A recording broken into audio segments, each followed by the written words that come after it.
Buff Nation is mourning today the loss of former Colorado quarterback Dominiq Ponder. And today on DNVR Buffs Live, hear from players and coaches as they remember their friend and teammate.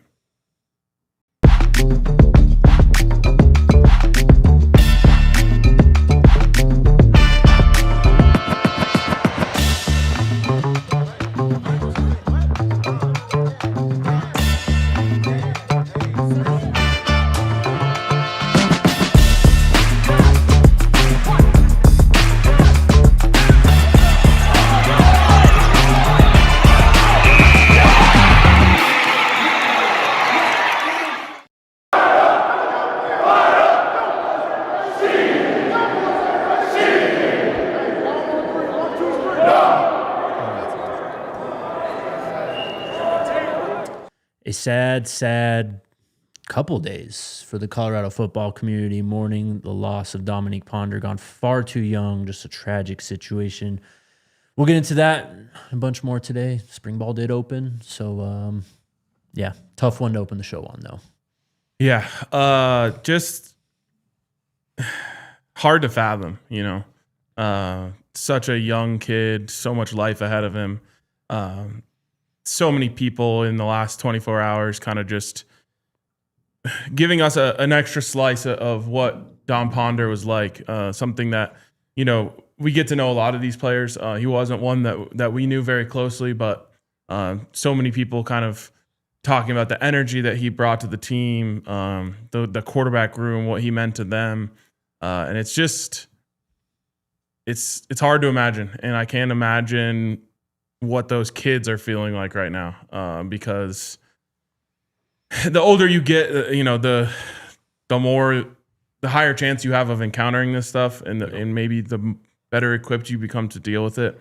But I just feel so much for those kids who just went to sleep one night, everything's normal. You wake up the next morning and everything's changed, and it's just tough. Yep. Yeah, I mean, first things first, man. Rest in peace, Dom Ponder. Sending nothing but prayers and love to his family, his parents, his loved ones, his teammates, and everybody who knew him and is affected by this. It's just so sad to have a tragic loss of life like that, particularly when it's a young man, 23 years old, which is just so crazy to think about. Hopefully it's just a reminder to everybody out there, man, that life is fleeting, man. Fragile. Very fragile. It could quite literally be here today and be gone tomorrow. So I think potentially we heard from some players, some coaches obviously today, this could potentially, be a galvanizing maybe part for this team and whatnot. But I kind of went through something similar, man. And this really situation just kind of struck a chord for me personally. This weekend, I lost my best friend to a car accident just 3 years ago. He was a track athlete at the University of Minnesota. Literally my best friend, would have been the best man at my wedding if I ever get married. But it sucks. And when I thought about that this weekend, like the first people I thought of were like his parents. Yeah. Because I knew how my best friend, Eric Walker, how loved he was by everybody, obviously, including his parents, and just how that impacted him. So even that quarterback room, right? When you are a part of a position group and you are around 4 or 5 teammates every single day talking about the other quarterbacks, my heart goes out to the guys in that quarterback room as well. All his teammates. My heart goes out to Tagger Barden, who is Dom's roommate, who obviously those two are really close as well. So it's a tough weekend and a very sobering moment that I hope everybody can maybe change something about themselves and really think about this and internalize it, because it could happen to quite literally anybody. Go ahead. I mean, we've really had the point driven home, I think, too much recently, especially this football community, the college football, NFL community, that life is fragile. We've had way too many tragedies recently, and it's a shame that this one is just another one in a long line of young men who've just lost their lives far too soon. As you mentioned, too, quarterbacks are one of the smallest rooms on the team, man. For sure.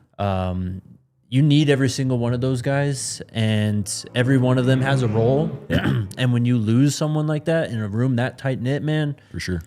I can't even imagine what Julian, Isaac, Keneal are going through. Coach Marion as well. I mean, we'll play the clip here soon, talking about how they plan on, remembering, Dominique throughout the season. But it really is just tragic.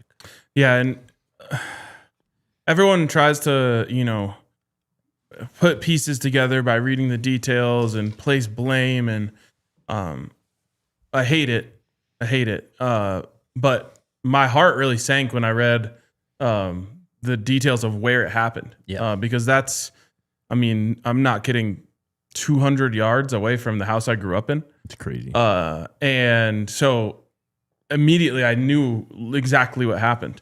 And that what I'll say about that area is you're on baseline, which is just dead straight as long as you can see. And then out of nowhere, there's just that one curve. It's because the lake is coming up, and that has to kind of turn a little bit. But I can just imagine if you're not used to driving there, you're just cruising along, going completely straight for, I don't know how long you was on that road, but it could be miles and miles. Mm-hmm. And then all of a sudden, you're maybe distracted for a second. There's a curve and there's no time. So, I would encourage people not to try to place blame or, piece together what actually happened, and just, mourn a young man. I think that's the right way to do it. Yeah, well said. Definitely. Lots to get to with this still. But yeah, it was the first day of spring ball. So we, Scotty and I were up in Boulder. Coach Marion, his first time on the podium as Colorado's offensive coordinator. Obviously much greater things to talk about today. We also heard from Ben Finneseth, RJ Johnson, Yo-Yo Atia, and DeKalen Taylor as well. Do you have the clips ready, Yaya? So here's what a bit of what was said on the podium today from the guys. Yeah, Dom, when we first started winter workouts, he gave a speech to the team about get out of your feelings and work as hard as you can every day.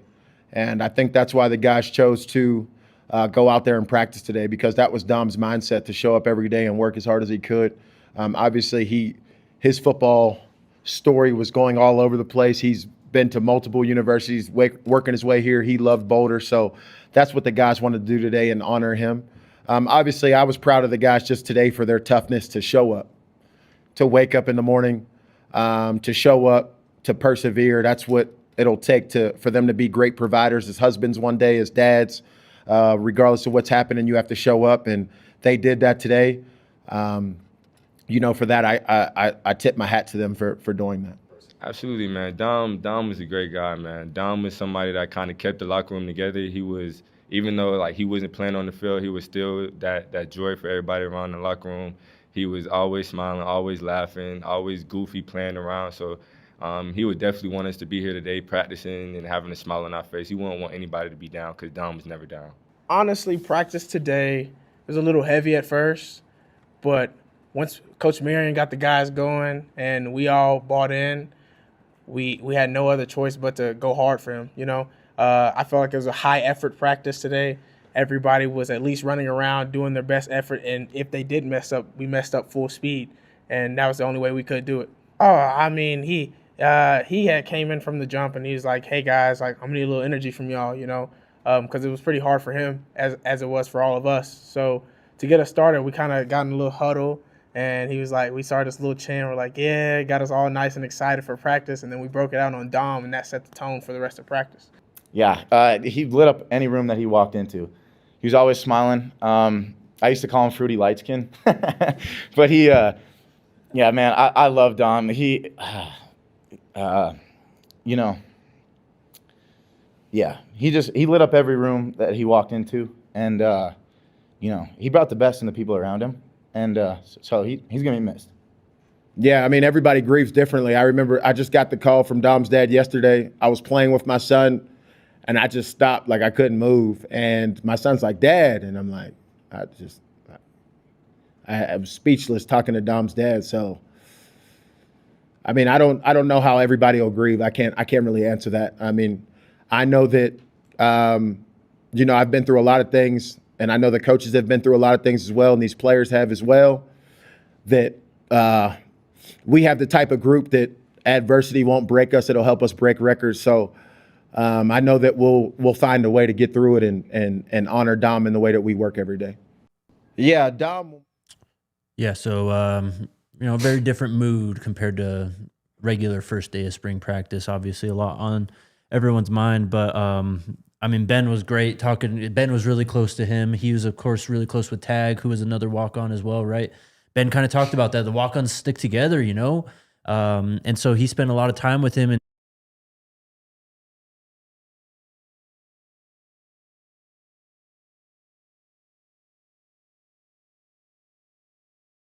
say this a lot when it comes to this team because people don't like to treat this team as something that is real, right? Like a lot of things get said. Real life happens in those walls, man. And real life is going on right now with this football team. This is real mourning. This is a real loss. And it's going to be tough. But that Marion quote at the end, you know, we don't let adversity define us, or we don't let it break us. We're going to use it to help break records pretty much. So. Yeah, Ben had a kind of similar quote too. He was like, you can either mold us or tear us apart, and it ain't going to tear us apart. You know, there's a lot of talk about, you know, leadership and team chemistry last year. And like I kind of alluded to earlier, like this is something that could potentially really galvanize a team and bring them together even closer than they might have been already. But, you know, just hearing these testimonies, like Dom was just the guy that you wanted in the locker room, regardless of position, regardless of playing time or whatever. This is somebody who, you know, has been to Colorado going into his third year. Right, he could have transferred to a different school, or maybe went down a lower level to maybe get the shine that maybe he thought his game deserved, because he did have some game as well. Yes, he did. And he kind of became a fan favorite. He did, right? For sure. Because of it, because of the clips that we saw and whatnot. So, you know, hearing the story about how he, you know, picked up Keneal Sweetwine, the true freshman, every day for workouts, and how that bonded them. And again, just about the quarterbacks, when you have a spot in a quarterback room that you know belongs to somebody, and you know that spot's going to be empty, you know, moving forward. Like, that is just so incredibly sad. And this is not something, like Marion said, like, everybody grieves differently. This is not something that guys on the team are going to forget about or get over in a day or a week or even 2 months. This is going to be an ongoing process of grieving and working through this. But it seems like this is a team, a coaching staff that knows that in moments like these, you got to stick together. And I think that's what they'll do. Yeah. I want to circle back to something you said, Jake, about real life happening inside the walls of the Champion Center, because I think too many people lose sight of that. And a lot of times it's, you know, the people we would classify as the haters. But I think it can happen inside of our own CU community sometimes too. Sure. And I think Coach Prime being there changes people's perspective, whether it is the haters or just anyone, that it's just like, oh, this is all like some big production. Right. And when you see like the videos that came out today from Darius or Bucky or Uncle Neely, and you just see like the embraces that are going on and the emotions that are being shed, like I hope it does serve as a reminder to people that like these are real people. Yes. Real people going through life. In the case of the players, young men trying to figure it out. And I don't know, it just drives me insane. But also kind of this last one was like a reminder to me of like, don't even give these people any energy, especially the haters. I mean, you have actual people, and I realize this happens in like the political world every day, but it's weird to see it come into our world, like people using a tragedy to like try to make their point. Right. And sometimes I think we all fall into the trap of acknowledging it. But when I saw people doing that in this scenario, it just made me realize like these people have a sickness. Miserable. And it's not even worth it to acknowledge them ever. Yeah. But especially in this case. Well said. We are going to take our first break. We'll talk a little bit more about Dom on the other side, and then we will get to day one of practice. Lots of coaching moves, new numbers, all kinds of stuff. Shout out to our friends over at Toyota, the official vehicle of DNVR. Man, shout out Toyota. They've been rocking with us for a minute now, and they just bring it, man. Some of the best vehicles out on the road, the most versatile vehicles made for Colorado. If you're going out into the mountains and all that stuff, they got 17 models with available all-wheel drive or four-wheel drive, including the epic 4Runner. Maybe you're hauling the weight of the world, moving across state lines potentially. All new 2025 Tacoma and the iconic 2025 Land Cruiser got you covered there as well. Maybe you want something more economical, trying to reduce your carbon footprint. Toyota's got you there as well. They offer more low and zero emission vehicles combined than any other automaker. But yeah, hit them up, man. They're out here all over the state of Colorado. You can visit your Front Range Toyota stores at a location near you, including AutoNation Toyota, Arapahoe and Centennial, Corwin Toyota in Boulder, Groove Toyota in Littleton, Mountain States Toyota in Denver, Stevenson Toyota East in Aurora, and Stevenson Toyota West in Lakewood. Toyota is a proud partner of CU Athletics and the official vehicle of DNVR. Let's go places. And shout out to the squad, our good friends over at Xfinity, as we sit here in the beautiful Xfinity studio, man. Xfinity, they are what intelligent and reliable Wi-Fi are all about. If you are trying to upgrade your Wi-Fi situation at home, maybe at your business, your place of work, so to speak, hit up our friends over at Xfinity. Not only do they have that reliable, intelligent Wi-Fi that I mentioned, but you could keep it at the same price for 5 years, man. That's Xfinity's 5-year price guarantee. This is perfect Wi-Fi that works in your home together, finds and fixes problems. It's going to have all your devices working in perfect harmony, man. My favorite part, the no annual contracts, the no hidden fees, and you get Xfinity's very best equipment. So lock in your price and unlock the possibilities with Xfinity. Learn more at Xfinity.com. Xfinity, imagine that. Select plans only. Restrictions apply.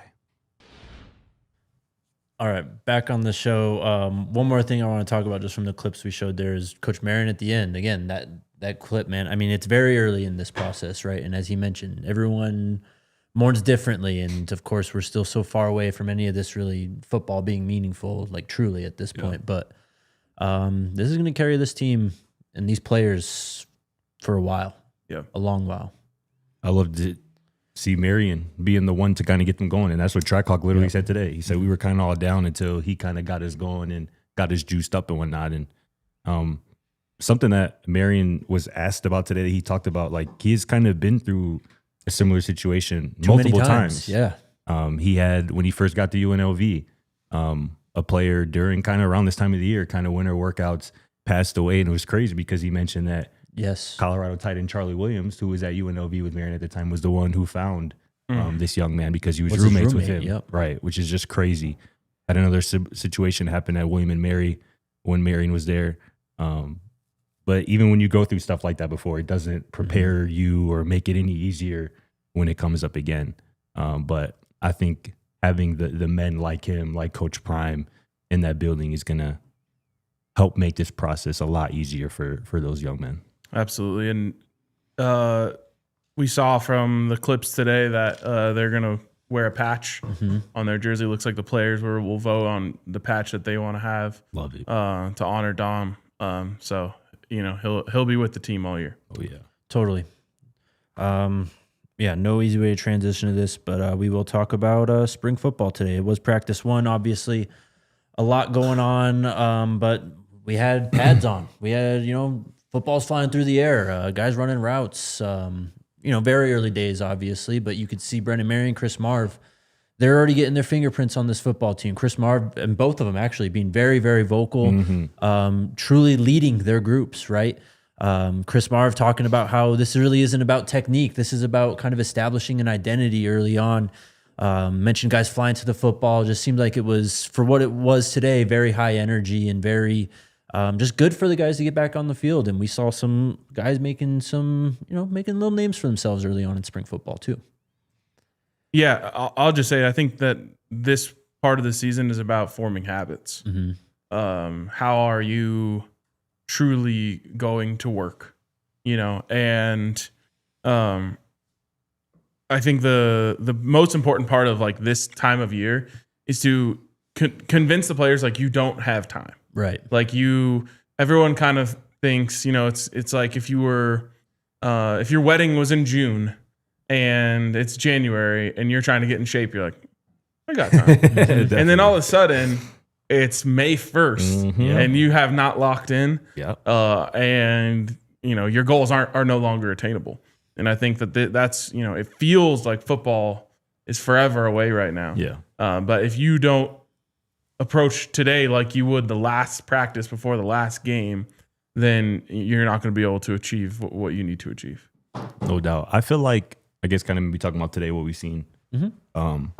I feel like I kind of knew what to expect from Brennan Marion, partly because we've talked about him for so long, Sure. and he's kind of more of a, an outward figure, Yeah. at least as opposed to Chris Marv, who we didn't know a ton about 2 months ago, so to speak. So watching him kind of operate and get active today on the practice field was pretty cool to me personally. Like, he is out there sweating, like in a full sweat, like out of breath, talking to the dudes. Like, he's running around, like getting active, and this is why you like youth in the coaching staff. Like, obviously Brennan Marion has a similar kind of way about him as well, but Chris Marv, kind of getting after guys and preaching, him and Coach Mathis as well, flying to the football. Yes. I think that's the number one thing that you could preach to a defense on March 2nd, on the first day of spring ball. Get all 11 bodies to the football in a full sprint, because those are habits that certainly, get over into September and October, and when the season starts, and something that wasn't always the case for his defense last year in terms of the consistent and constant pursuit of a ball carrier. So, and super early initial, but I was pretty impressed with just Chris Marv's, the way he handled, the team, the defense, and just getting after it today. I think it's about what RK said, right? Like, if you, on the first day of spring practice, if you're running to the football, all 11 hats, like, it's what Coach Marv talked about. That's setting an identity. And it's much easier if you start on day one than it is if all of a sudden it's July, we're going into camp, and we're still having to talk about running to the football, you know what I mean, on defense.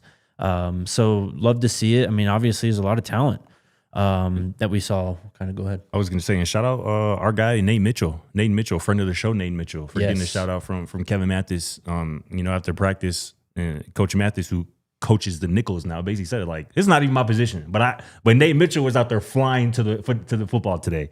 He goes, that's what we like. That's why we're going to win. And that's, you watch Nate Mitchell take the last couple of years at New Mexico State. Bro plays with a motor on constant, on high. So Can we have two safeties wear number 7 at the same time? hey, man, if anybody need to, them two got to have it. We could give him 77. That'd be lit. Give it to a real dog. I mean, 77 is open technically in there. Yeah, it is. Damn straight Thought it about is. that. Yeah, I mean, it was a lot of like perimeter work we saw today from just, the reach the people's the only thing I saw so far. But, perimeter work in terms of, kind of like, I don't know what you called it, but like just fade balls, just tracking the ball, just, kind of playing through contact in phase, that type of stuff. Boo Carter had a sit catch. I mean, obviously he's not working as a receiver. He was doing a rep, for someone else to get work and had it. But, Cam Perry, they're doing the like RPO wide receiver, like alley drills pretty much. And he had a devastating like cutback juke on someone. And I feel like sorry. Juke spin combo. yeah, I feel sorry for any DB who got to tackle him in open field. totally. But yeah, it was some good work today. Yeah, it was. Obviously circumstances involved, but No doubt. And Coach Marion kind of talked about it as well today. He was like, the coaching staff, him included, like they weren't coaching. yes. He said it was like they were coaching their sons, Exactly like their right. children, as opposed to a football team. For sure. I didn't mean to stop talking after saying they weren't coaching. I meant to say like they weren't Yes, coaching like how they normally would, you know what I'm saying? And obviously for obvious reasons. But today was just more about getting out on the grass, having a sense of normalcy after 24 hours that probably didn't feel normal at all, from a mental perspective at least. So I think that's what today was about. I saw Danish Cadero out there catching some passes from Juju. I think that connection is going to be lit. But yeah, the linebackers, there were some flashes for a practice that, could have certainly been low energy and Totally. very understandable if it would have been. For And sure. I mean, this is the first time on the field with Coach Marion where the offense is like learning how to get lined up in the go-go. yeah. So this is a big, time for them to just kind of get used to formations that they've definitely never played in. Right. Totally. I love that Trichalk is also clearly healthy as well. Yep. Right. It was some bit uncertainty after his injury last year that was clearly serious enough that it cost him most of the year. But to see him full go, no yellow jersey, looking like the Trichalk, of last year, or at least in fall camp and whatnot, I think that's really good because as we've talked about, it seems like Brennan Marion, I think you said it seems like Brennan Marion has kind of stamped him, so to speak, as one of his guys. So I would like to say that I was first on stamping to Caitlin Taylor. I beat you, Coach Marion. I beat you. I'll give you that one. Thank you. Some new numbers today as well. Boo Carter, number 6. Love it. Single digit club. You got the rest of them? Yeah, I got a few. I just tweeted out some. You mentioned Boo Carter, number 6. Another number 6 on offense. Q for 6. Quentin Gibson rocking that number 6. He's officially back. We love to see that. It's crazy because we were just talking the other day about how like some of this stuff like it sounds silly, but it matters. Yes. And the example I used was Troy Franklin, who was 11, and then he went and had to be 16 his rookie year with the Broncos, and it just like he didn't feel right. And he even had a quote about like, I feel like myself again back in my number. Yeah. Q for 6 back in the number. Already FWAA Special Teams Freshman of the Year. Yep. You know what I'm saying? I think he is in for a big year as well in this go-go offense. So we got the 2 number 6s.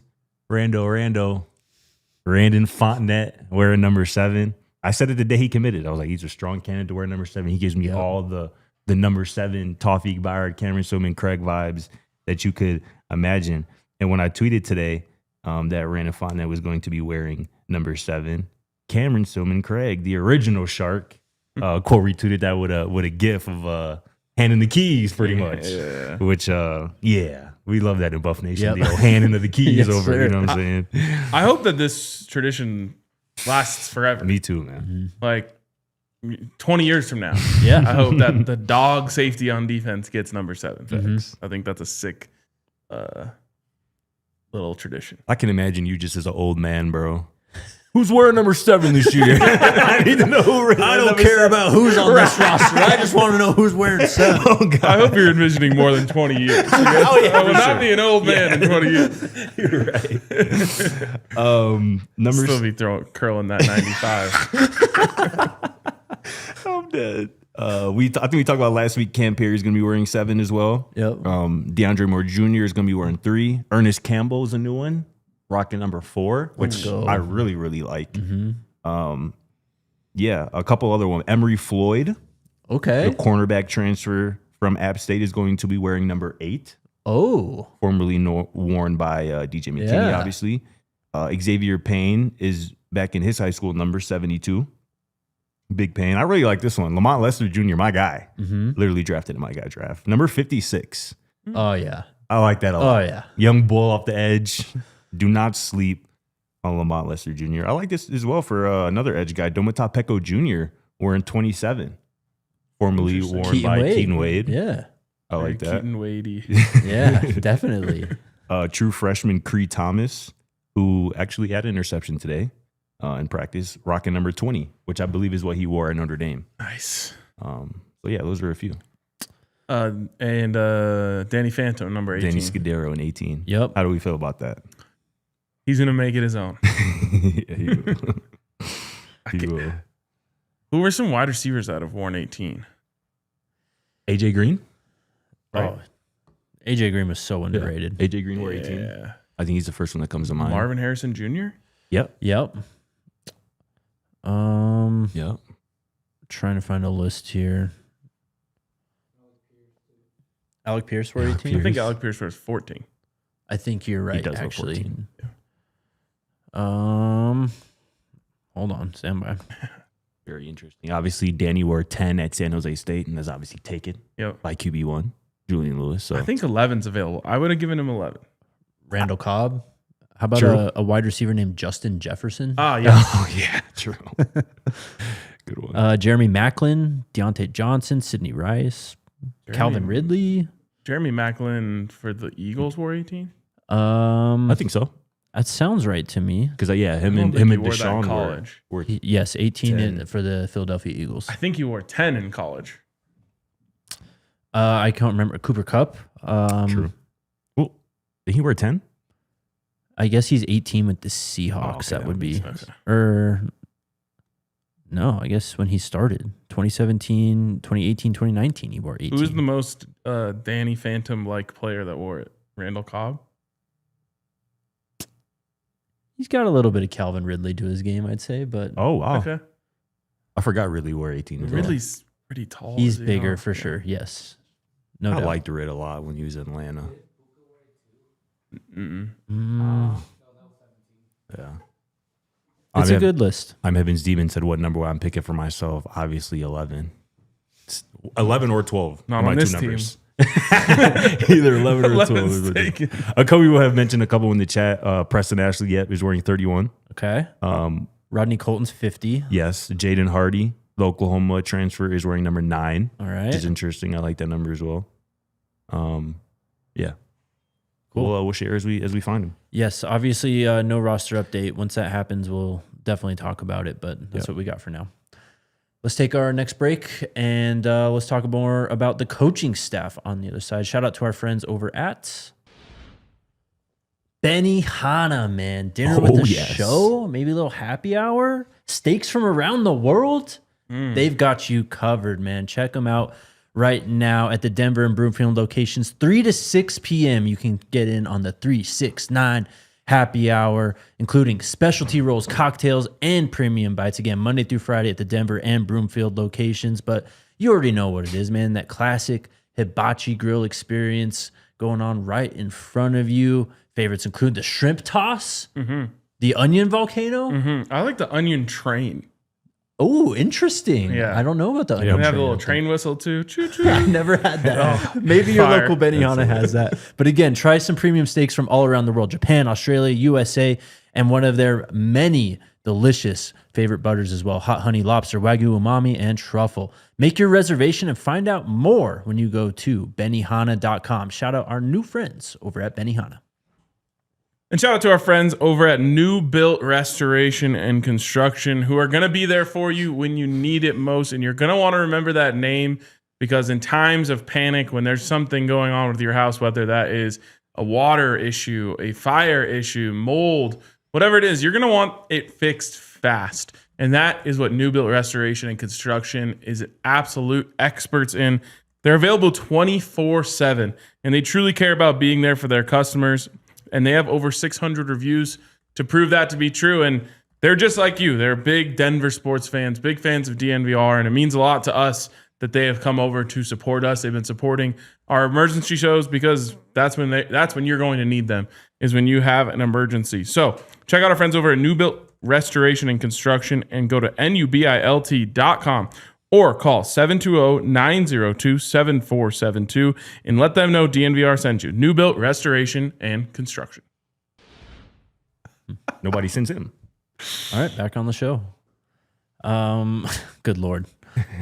All right, let's talk about the coaching staff. Or do you have something? Oh, actually, 4 o'clock this week. Yes. This show. Well, Monday, when Wednesday. there is a practice, Okay. we will be at 4 o'clock. Okay.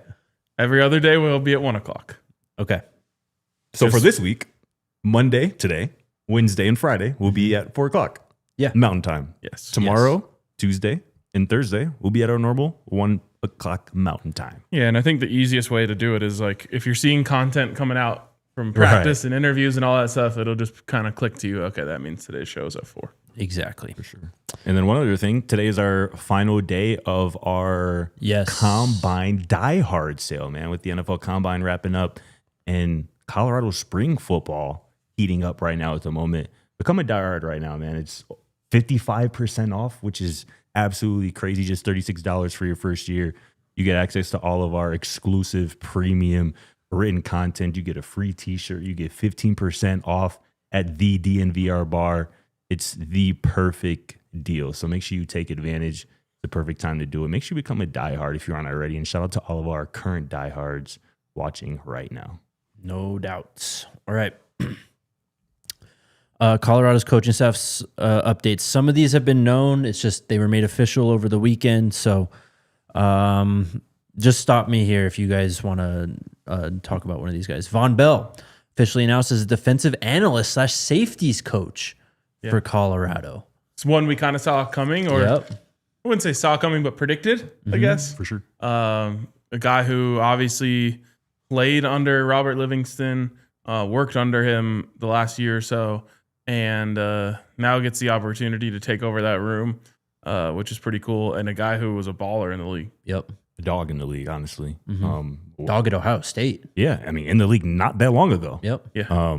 So this is somebody who was on the staff last year as an analyst. Yep. Now it looks like he has at least a safety room to himself, which I think is really dope. Like, who better to learn from? if you're playing that position than somebody who was doing it at a high level, at the highest level, just a couple years ago. And also for those safeties too. I mean, you had Rob Liv as your coach, and now you get kind of a more natural transition, I think, instead of obviously bringing someone else from the outside in. For sure. Coach Von Bell is gonna know exactly, what Rob Livingston, those standards, and try and imply, his little twist on that moving forward too. Yeah. We talked about this last week because this is when this came out. Dominqe Carter as your defensive line coach. Updates to some of the personnel staff as well. Coach Box is the director of player personnel, with Rashad Rich being the director of recruiting. I'm pretty sure we talked about both of those. Obviously, the Box one. We talked about this one as well. Aaron Fletcher officially named cornerbacks coach for the team, with, of course, Kevin Mathis working with the Nickels, right? Yep. Justin Houlihan, offensive analyst and quarterbacks coach. He is one of the ones who came over with Coach Marion, right? I believe that's right. Yes, that is correct. Yep. Kenny Ingram, with the promotion of Dominqe Carter, D-line coach, you were talking about that. Like, you have kind of back positions to fill, right? Kenny Ingram is coming over, defensive analyst, and will help with the defensive line as well. I like this. There's one that you haven't mentioned yet. There's a few. Okay. I like this Kenny Ingram hire a lot. This is a veteran coach who's been doing it a long time. Was most previously defensive end coach at UCF on Gus Malzahn's staff. Yep. He's been a D-line coach at Arkansas, at Cincinnati. Spent 2 different stints at Auburn as their director of player development, director of player relations. So he kind of has that side of his resume as well. So just like I said, a veteran coach who's been coaching football for a long time to help obviously Dominqe Carter, a young coach, with that defensive line room, and obviously George Hilo is still in the mix as well. Coaching those edge players. Johnny Mack, running backs coach. Josh Niblett, tight ends coach. We've known those. How about this one, though? Clancy Pendergast, senior analyst and working with the linebackers. Again, so with this update, Coach Marv officially named DC by the school and all that. And again, he got moved up. Coach Hart is still in the building as well, but now this is a true veteran of the coaching profession coming in to help with the Colorado linebackers as well. Yeah. I specifically remember a coaching cycle in which the Buffs needed a defensive coordinator under Mike McIntyre, in which Clancy Pendergast was like the hot name. Everyone wanted him. Colorado, that cycle, ended up hiring Jim Leavitt, which worked out really well. That was, Money Gang 2016 defense that balled out. I think there was maybe 5 NFL players on that defense. Something like that. They were awesome. But I remember that being the one that everyone was pushing for. Everyone really wanted Clancy Pendergast. And I think that it's funny because I don't know how old he is now. He's 58 years old. Yes. I think that if he was announced as the defensive coordinator, Oh, yeah. Oh, for sure, bro. people would have absolutely loved it. And you still get him on the staff, and you have like a young up-and-comer now as your defensive coordinator who can work alongside Clancy Pendergast to try and coordinate this defense. So I think that's a really awesome hire. I agree, man. I tweeted it this weekend, just how of a unique of a background he has as a coach, a long background. Like, he was the defensive coordinator of the Arizona Cardinals when they played in that epic Super Bowl against the Pittsburgh Steelers that they lost. Yep. If you guys remember that, when Santonio Holmes had the game-winning touchdown catch in the corner of the end zone. He must have been really young as a DC. Yeah, from 4 years there, from 04 to 08, he was the Cardinals DC. Left right after that Super Bowl run because he followed Todd Haley to Kansas City. He was their defensive coordinator for a couple years. And he has a long time, like you mentioned, college DC, like very respected. At Cal, 3 years, he coached 9 NFL players there, went to USC as their DC, had the Pac-12's #1 defense in terms of total yards allowed that year. Went back to the NFL after that, was the 49ers linebackers coach, went back to college after that. Obviously was at UCLA most recently. And I saw recently too that although he was an analyst, defensive analyst at UCLA, he kind of was like their quasi DC. Like obviously you'd expect that, a guy with the history that he has. So this is 30 plus years of coaching experience being added to this coaching staff, and just Clancy Pendergast. So this is a really intriguing hire, I think. And like you mentioned, I think it's a really good point. If he was announced DC, people would be very excited. Such like a novel name. Yeah. Clancy. You don't forget that one. Yeah, I just mean like it feels like the main character of like a book you're reading. Right, for sure. And also him just being able to help with the linebackers, which obviously he has coached at a high level in the NFL and in college, just to help with Chris Marv, taking on this defensive coordinator role is another massive boon. Totally. I mean, yeah, a lot of talk about the losing some of the NFL experience. Well, you're getting some back with this one. Yeah. Just a truly just veteran, seasoned coach, man. I mean, his coaching tree, obviously was at he was at the Chiefs as well under Todd Haley, Romeo Crennel. I mean, before that, as you mentioned, with the Cardinals, Ken Wisenhunt was the coach back then. At Cal, Cameron Jordan was there when he was at Cal, as well as Michael Kendricks. He coached, I think this says 9 football players. 9 NFL players. 9 NFL players he sent to the league in his time at Cal. So yeah, this guy has been there and done that. He's been in the college game too, right? So he can, kind of do some of the recruiting, dealing with the younger players aspect of the game. And obviously his NFL experience, that's attractive as well and is going to be something that is looked upon as these guys advance through their playing career as well. I just peeped that when Coach Prime played for the Dallas Cowboys, Clancy Pendergast was the Dallas Cowboys defensive quality control coach. They spent 3 seasons together. Wow. In Dallas with the Cowboys, which is crazy. He was there 96 to 2002. Yeah. I mean, in his late 20s? This was 25 years ago. So yeah, he was born in 67. Yeah. So yeah, that was like Early 30. 30s. Yeah, early especially 30s. back then. Like that Yeah, is that's that very was young. rare Yeah. back then. Yeah. That's crazy. So yeah, that's really the big name one. Jock Upton, announced as an offensive analyst, will help with the running backs, and Kyle Wagner, who is also, I think, coming over at Brennan Marion, offensive analyst and tight ends coach. Those are the major updates from the staff. What was the guy's name that was like rumored to be hired on the quarterback side of things? AJ Smith. Yeah. I think he's like still coaching Because he's So- CFL or something, right? USFL, Yeah, yeah. UFL. I saw something that XFL. the plan was that he would kind of do double duty. Like he would help with the XFL and also help with CU in some capacity. But I do feel like if that was happening, they would have announced him in these But like, I I think don't know. he's kind of like finishing the job there potentially. Yeah. and then could potentially join Yeah. this staff maybe closer to the season. but we also saw last year with Leftwich too. Like, you know what I mean? He was kind of a come as you can, as you will type of thing. So I don't know if that's that much of a situation, but Yeah, and as I mentioned when we first talked about AJ Smith, he is a lot more on the analytical, yes. that sort of side. So I'm sure there is some stuff that if he is helping out remotely right now that he could help with. So on January 16th, is about a month and a half ago, it was announced that AJ Smith would be the St. Louis Battlehawks offensive coordinator. And it says in this tweet, AJ also took a quarterback's gig with Colorado, which he will do alongside the UFL. So we'll see. All right. Let's see what the St. Louis Battlehawks schedule is. Let's go. Hell I yeah. want to see That's got to be when their season ends. almost their season coming up soon, right? Or is it going on now? That's what I thought. Isn't Mars the USFL expert? See, yep, it's the the UFL. UFL. Get it right, man. I won't. Mars is the UFL guy. All right, got their page. we're just 3 weeks away from the season opener against yeah. the DC Defenders. So their season ends on May 29th. And there you go. So the season will end, and then I would not be surprised to see him be a lot more involved come fall camp. Yes. Yes, that is it for the staff right now. Recruiting. Do it.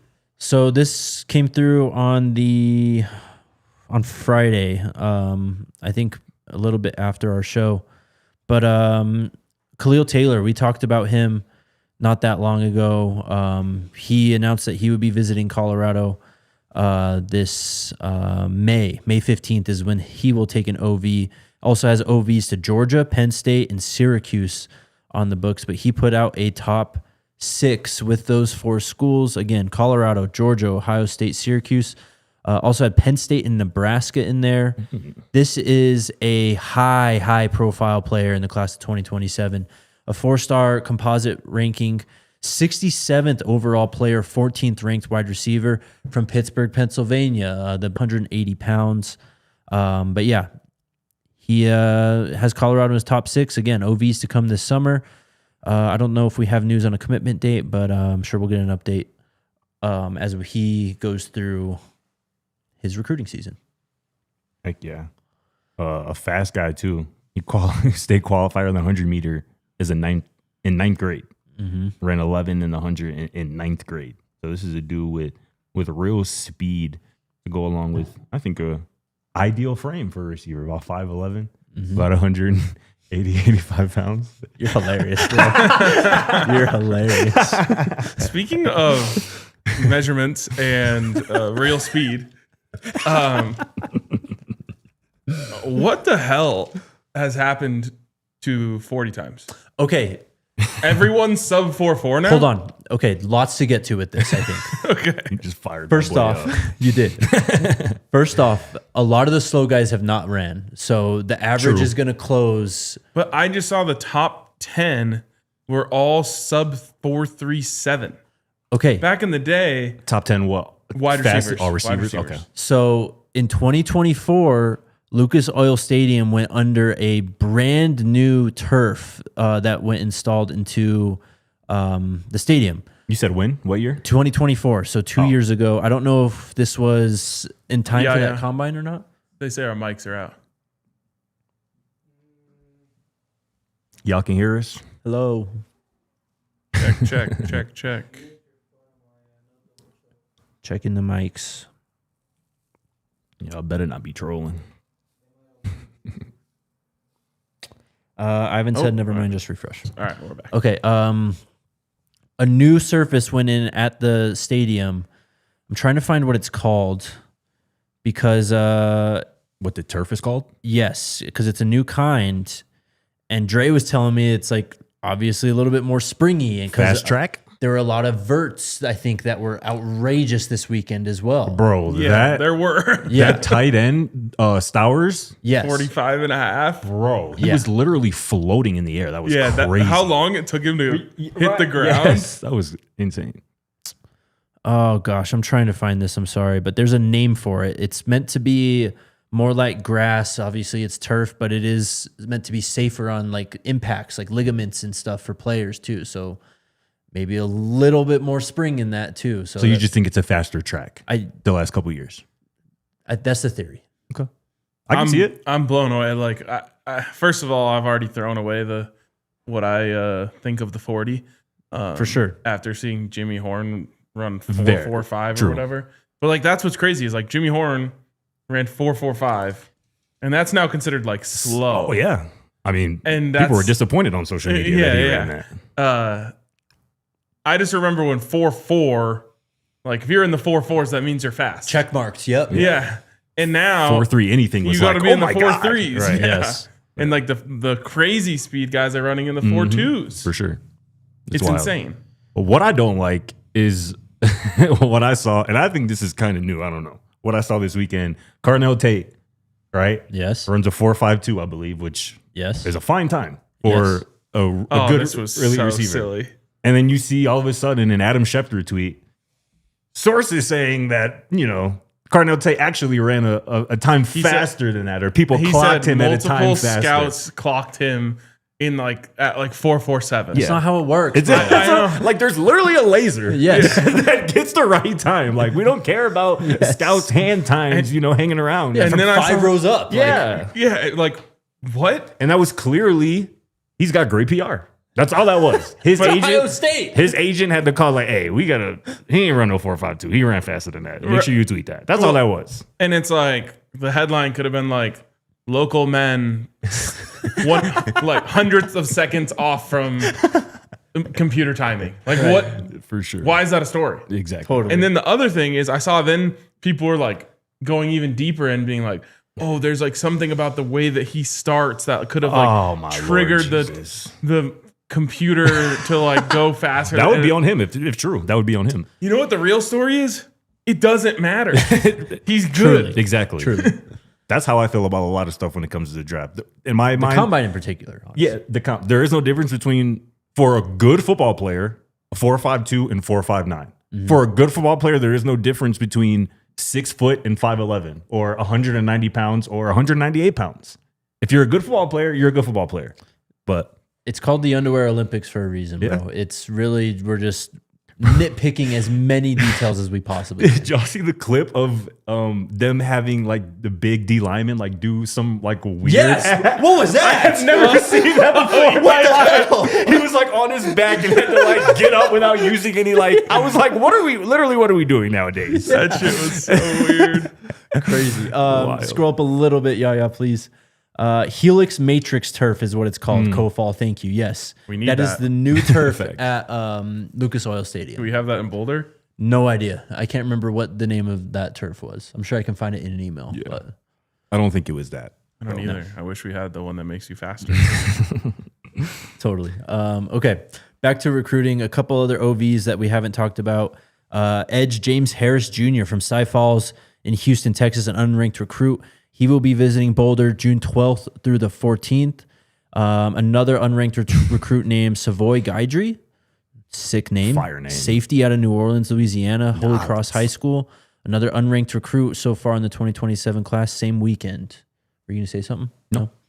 How about this one? A 3-star named Kylan Bobo from Tupelo? Tupelo? Ain't there a restaurant called like Tupelo Honey? Tupelo Honey. Right. From Mississippi, 5'11", 200 pounds, a running back.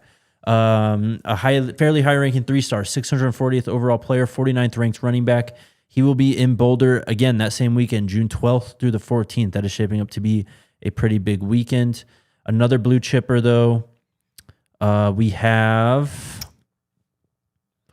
Barack Willis, a linebacker from Pell City High School in Pell City, Alabama. 4-star on the composite rankings, 336th overall player, 24th ranked linebacker, 6'3", 220 already. Same spelling?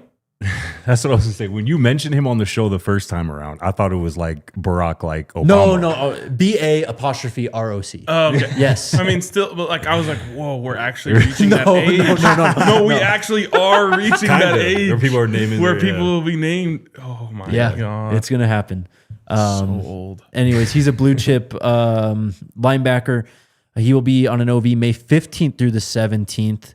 He has an OV scheduled with Georgia Tech as well later in May. So that's a name to watch out for. That's all I got for recruiting.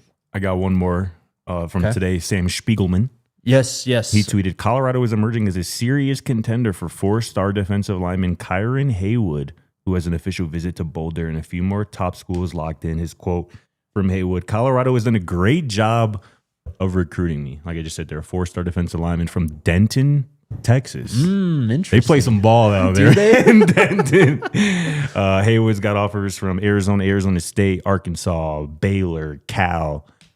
So a really impactful defensive lineman was named to the Under Armour All-American game this year. I'm watching the clip of him right now, lining up right over the center and just push. Oh my Lord Jesus, pushing him right back into the backfield. So 6'1", 270 is what he's listed at right now. So keep an eye on Kyron Haywood. His recruiting for Colorado. I got the quotes. He says, I've spoken to all the coaches. Coach Dante Carter has been on FaceTime with me a lot, telling me how I could fit with the Buffs. Coach Prime FaceTimed me and told me all the coaches agreed on my film, and they only offer when all coaches agree. That's big for me. When you watch my film, he continued. That means you're looking at everything. When the coaches agree, that means you're wanted. Looks like he also has a visit set to Houston. Looks like it's coming up this weekend. And then, so other schools involved: Northwestern, Kansas State, Arizona, Baylor, Texas Tech, Arkansas, Stanford, also under consideration. Sounds like a smart guy with these schools that he's putting out here. Love that. So, name I to said watch it, for. Mars. And I stand on it. Wait, so that ain't backing down. I said it. That's all I got for today. Anything else? No, it's at these supers. All right. FC16MM says, bro, Coach Niblett talking to the defense with his passion and intensity. I was full-fledged at 38 years old with bad knees, ready to strap a damn helmet back on and go to fucking battle. Hair stood up on my arms a little. Future head coach. Already been a coach, obviously. Very highly regarded in the state of Georgia. Yeah, I mean, 7 state championships, And I believe. Alabama. Yeah, Hoover, right? Yep. anything that involves public speaking, that man would be successful at. No doubt. 100%. Is he the two-a-days head coach? Was that him? No. Okay. Heaven's What a Demon. show though that was. Oh yeah, goated. Absolutely. Shout out Heaven's Demon. He says, at the end of the season, who do y'all think will be the superstar of the team production wise? Julian Lewis. Well, How about Boo Carter? I would pick Julian Lewis as well, but given that that's too easy, give me Danny Phantom. How about defense? Was that what that said? No, I'm just asking. Defensive production. Gideon Lampard. Great picks. Good picks. Yeah, I would say offense, like give me JoJo Williams. And on defense, like give me very easy for me to say Rando, but you know, You can say his name. I'm gonna hold myself right now. Give me the other SEC guy. All right. Leona Leafau. Superstar. He's weirdly flying under the radar. Yeah. Very much Highest so. rated transfer. I don't know why. Why he's flying under the radar? Yeah. you mean? Yeah. Well, the logo on his helmet, probably why. Texas? No, Colorado. No. You're saying from, he's like, the flying under the fanboys. radar within the fan base. I No, I see. agree. I think it's probably because Gideon is ESPN. You know Yeah. what I'm saying? Partly, I think it has to do with it. But yeah, I mean, Leona comes to Colorado is, I don't want to say polished, but is experienced, productive as anybody. Yes, for no sure. doubt. Well, and I keep remembering us talking to ESPN before Leona was on the team. We kind of asked him what he likes to play on the ball, or or Sam or Mike, right? Or was it Will or Mike?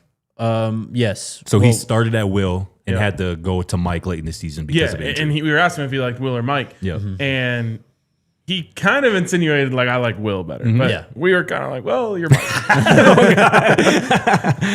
And then they went and got a Mike, Yep. so that he can play the way that he wants to, and I think it'll be great for both of them. Me too. Totally agreed, man. All right.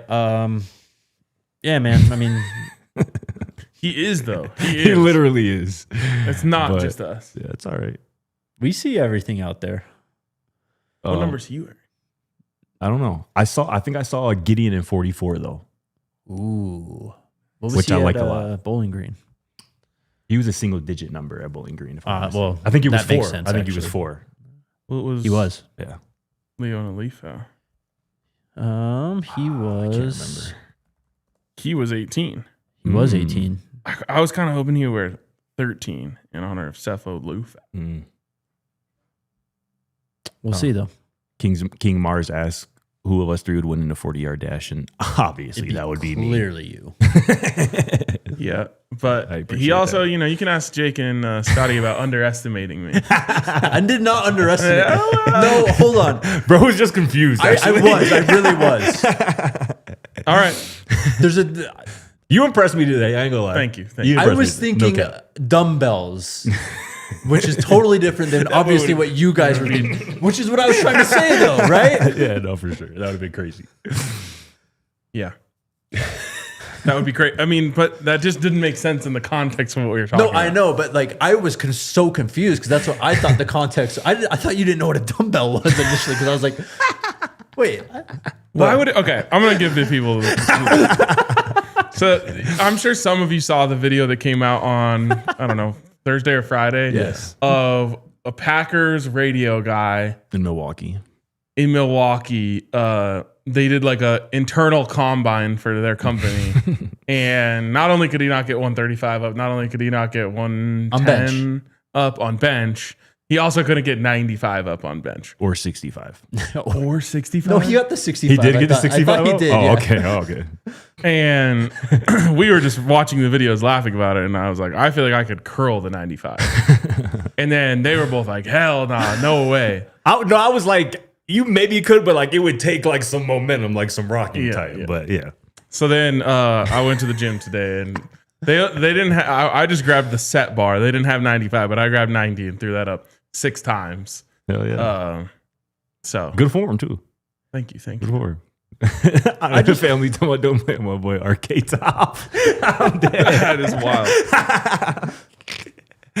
I was just under the impression we were talking about dumbbells. But why would it, if we were talking about him not being able to bench 95, why would it then go to putting 95 in each hand on curl? That's Because I thought, because my mind, when you said, I think I can curl that, literally like curling it, like I didn't realize, yes, both arms. That's why I thought like, okay. that's the confusion. Yeah. Yeah.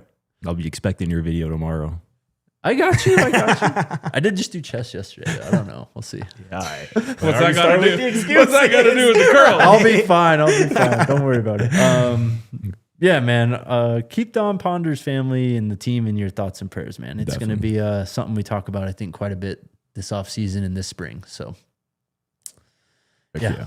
On that note, take care of each other. Be nice to each other. We'll see you guys tomorrow. Let's go Buffs. Let's go Buffs. We all silly like the mayor.